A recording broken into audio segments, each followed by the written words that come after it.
श्रीगणेशाय नमः। ॐ भद्रं कर्णेभिः शृणुयाम देवाः, भद्रं पश्येमाक्षभिर्यजत्राः, स्थिरैरङ्गैस्तुष्टुवांसस्तनूभिः व्यशेम देवहितं यदायुः। ॐ स्वस्ति न इन्द्रो वृद्धश्रवाः, स्वस्ति नः पूषा विश्ववेदाः, स्वस्ति नस्तार्क्ष्यो अरिष्टनेमिः, स्वस्ति नो बृहस्पतिर्दधातु। ॐ शान्ति शान्ति शान्तिः। ॐ नमस्ते गणपतये। त्वमेव प्रत्यक्षं तत्त्वमसि, त्वमेव केवलं कर्तासि, त्वमेव केवलं धर्तासि, त्वमेव केवलं हर्तासि, त्वमेव सर्वं खल्विदं ब्रह्मासि। त्वं साक्षात् आत्मासि नित्यम्। ऋतं वच्मि सत्यं वच्मि, अवत्वं माम् अववक्तारम् अवश्रोतारम् अवदातारम् अवधातारम् अवानुचानमवशिष्यम्। अवपश्चात्तात् अवपुरस्तात् अवोत्तरात्तात् अवदक्षिणात्तात् अवचोर्ध्वात्तात् अवाधरात्तात् सर्वतो मां पाहि पाहि समन्तात्।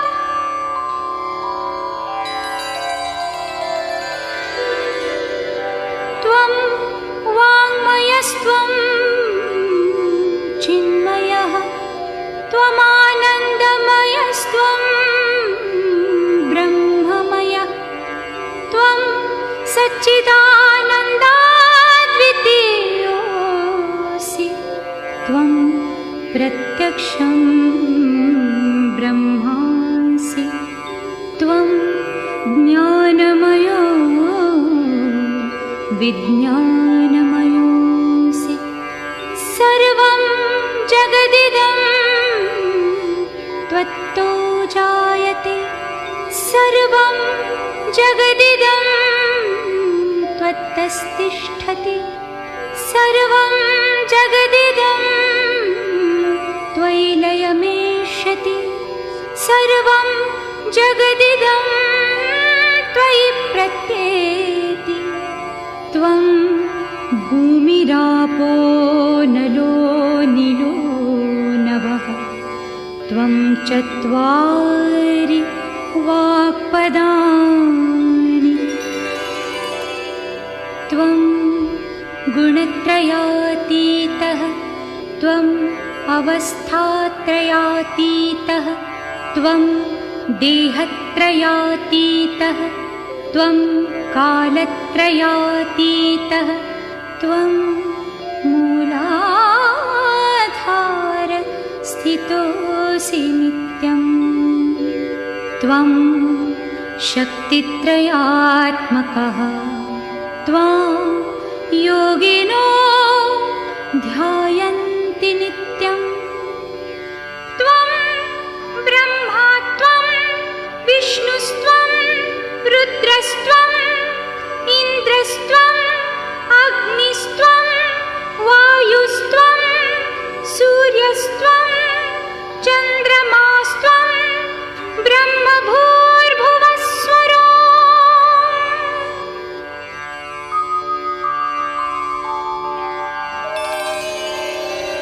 गणादिं पूर्वमुच्चार्य वर्णादिं तदनन्तरं अनुस्वारः परतरः अर्धेन्दुलसितं तारेण ऋद्धम् एतत्तव मनुस्वरूपं गकारः पूर्वरूपम् अकारो मध्यमरूपम् अनुस्वारश्चान्त्यरूपम् बिन्दुरुत्तररूपम् नादः सन्धानम् संहिता सन्धिः सैषा गणेशविद्या गणकऋषिः निच्छृद्गायत्री छन्दः गणपतिर्देवता ॐ गं गणपतये नमः। एकदन्ताय विद्महे वक्रतुण्डाय धीमहि तन्नो दन्ती प्रचोदयात्। एकदन्तं चतुर्हस्तं पाशम् अंकुशधारिणं रदं च वरदं हस्तैर्बिभ्राणं मूषकध्वजम् रक्तं लम्बोदरं शूर्पकर्णकं रक्तवाससं रक्तगन्धानुलिप्ताङ्गं रक्तपुष्पैः सुपूजितं भक्तानुकम्पिनं देवं जगत्कारणम् अच्युतम् आविर्भूतं च सृष्ट्यादौ प्रकृतेः पुरुषात् परम् एवं ध्यायति यो नित्यं स योगी योगिनां वरः। नमो व्रातपतये नमो गणपतये नमः प्रमथपतये नमस्तेस्तु लम्बोदराय एकदन्ताय विघ्ननाशिने शिवसुताय श्रीवरदमूर्तये नमो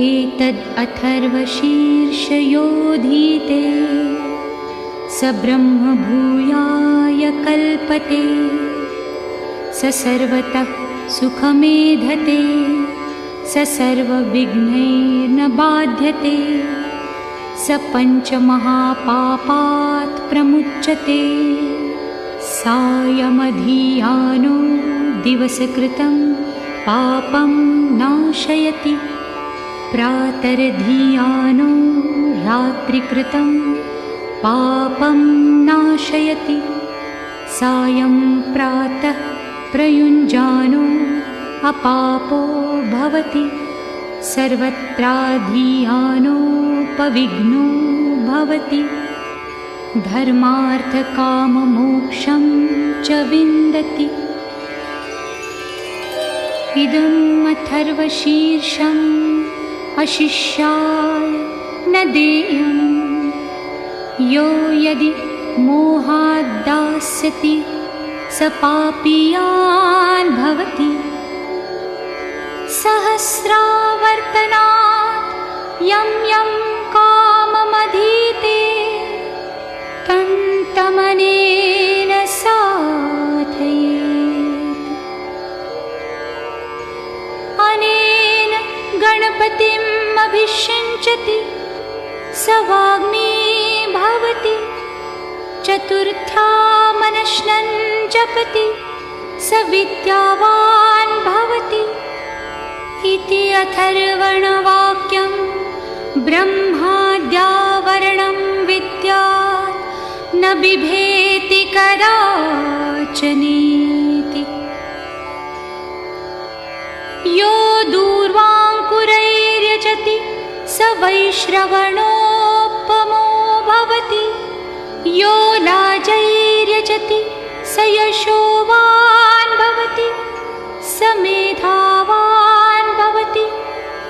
यो मोदकसहस्रेण यजति स वाञ्छितफलमवाप्नोति। यः साजसमिद्भिर्यजति स सर्वं लभते। स सर्वं लभते।